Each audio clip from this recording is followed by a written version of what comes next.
ரொம்ப சூப்பரான சிம்பிளா சட்டுன்னு ஒரு 5 நிமிஷத்துக்குள்ள செஞ்சு முடிக்கக்கூடிய கத்திரிக்காய் வறுவல் தான் இன்னைக்கு பார்க்க போறோம். இந்த கத்திரிக்காய் வறுவல் வந்து தயிர் சாதம், ரசம், சாம்பார் இது போல நிறைய வகைக்கு வந்து சைடிஷா வச்சு சாப்பிடலாம். கத்திரிக்காய் பிடிக்காதவங்க கூட கேட்டு வாங்கி சாப்பிடுவாங்க. அந்த அளவுக்கு வந்து ருசியாகவும் மனமாகவும் இருக்கும்.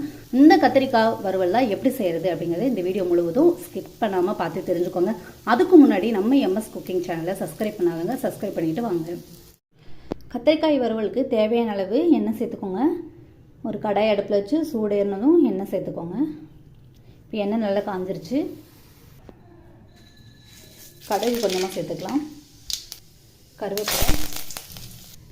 கருவேப்பிலை பொரிஞ்சதும் பொடியாக கட் பண்ண வெங்காயம்.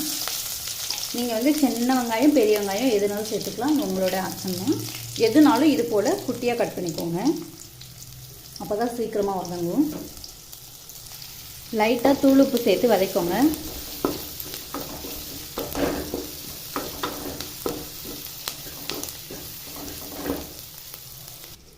கத்திரிக்காயை இது போல் குறுக்க கட் பண்ணி வச்சுக்கோங்க.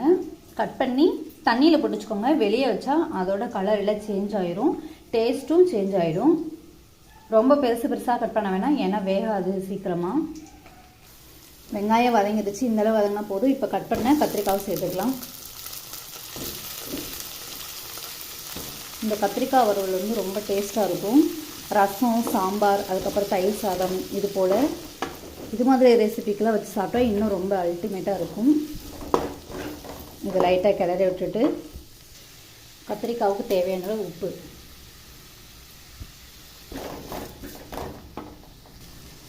அடுத்து மஞ்சள் தூள்,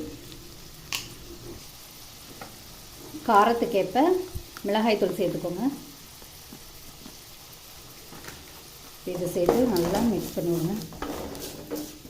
இந்த கத்திரிக்காய் வறுவல் வந்து நெருப்பு வந்து ஹை ஃப்ளேம்லேயே வச்சு தான் செய்யணும், ஏன்னா அப்போ தான் வந்து வறுவல் மாதிரி வரும், இல்லைன்னா கிரேவி டைப்புக்கு வந்துடும்.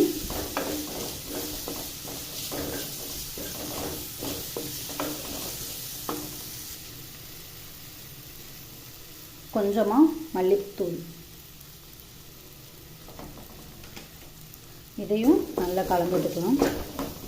நம்ம வந்து தண்ணி சேர்க்காம அப்படியே நம்ம முன்னாடி தாளிக்கிறதுக்கு எண்ணெய் ஊற்றிடணும் இல்லையா, அதுலேயே தான் செய்ய போகிறோம். எண்ணெய் நீங்கள் ஃபஸ்ட்டு ஊற்றும் போதே கொஞ்சம் அதிகமாக சேர்த்துக்கோங்க, அப்போ தான் கத்திரிக்காய் வறுவல் வந்து நல்ல டேஸ்ட்டாக கிடைக்கும். அதுக்கப்புறம் கொஞ்சமாக மிளகுத்தூள் சேர்த்துக்கலாம்.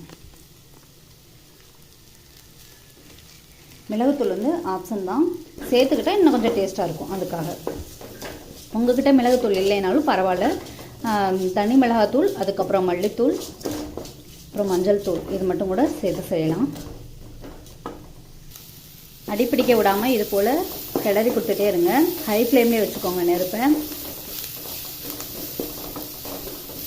ஒரு 5 நிமிஷத்தில் இது குக் ஆகிடும். நம்ம கிரேவி செய்கிற டைமை விட வறுவல் செய்கிற டைம் தான் எப்போவுமே ஈஸியாக முடியும். கத்திரிக்காயோட நிறம்லாம் பாருங்கள் நல்லா சேஞ்ச் ஆயிடுச்சு. இது வந்து நல்லா வந்து குழையிற அளவுக்கு வந்து வேக விடக்கூடாது. அதாவது 100% ஒரு 10% வந்து கம்மியாகவே வேக வைக்கிற அளவுக்கு வேக வச்சுக்கணும். அப்போ தான் வந்து வறுவல் டேஸ்ட்டாக இருக்கும். நல்லா குழஞ்சிருந்துச்சு அப்படின்னா அது கிரேவி மாதிரி ஆயிரும். அதே மாதிரி தண்ணி சேர்க்காமல் செய்யணும். அவ்வளோதான், ரொம்ப சூப்பரான கத்திரிக்காய் வறுவல் வந்து ரெடி ஆயிடுச்சு. உங்களுக்கு இந்த வீடியோ பிடிச்சிருந்தா இந்த வீடியோக்கு ஒரு லைக் பண்ணுங்கள். இது வரைக்கும் நம்ம சேனலை சப்ஸ்கிரைப் பண்ணாதாங்க சப்ஸ்கிரைப் பண்ணிவிட்டு எனக்கு சப்போர்ட் கொடுங்க. நன்றி. மீண்டும் அடுத்த ஒரு பதிவில் உங்களை சந்திக்கிறேன்.